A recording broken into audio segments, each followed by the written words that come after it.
het Jesus daar gegaan.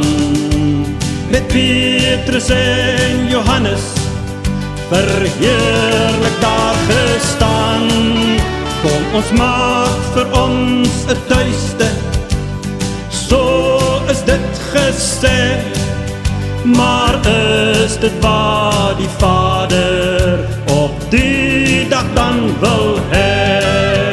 Kyk, ek stuur jou na my mense, en waar die heidene bly.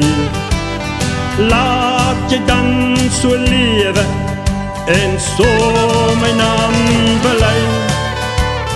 Baie sal my woord glo, en ander dan weer lag.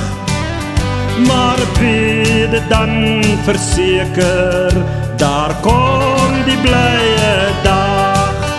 Ja, as losprys vir jou lewe, so is dit bepaal. En redding vir jou wese, tot hy jou dan kom haal.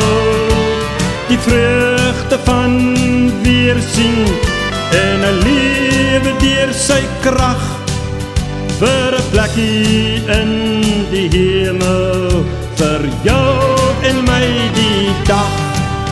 Op die berge van Judea, en Jesus daar gegaan.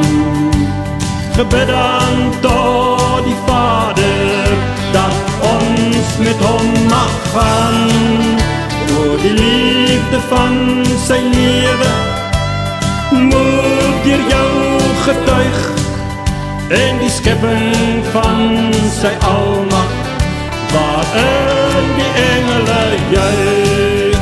O, as wees weer gebore, jy lewe deur sy krag, in die vreugde van sy liefde, tot daar die weersiendag.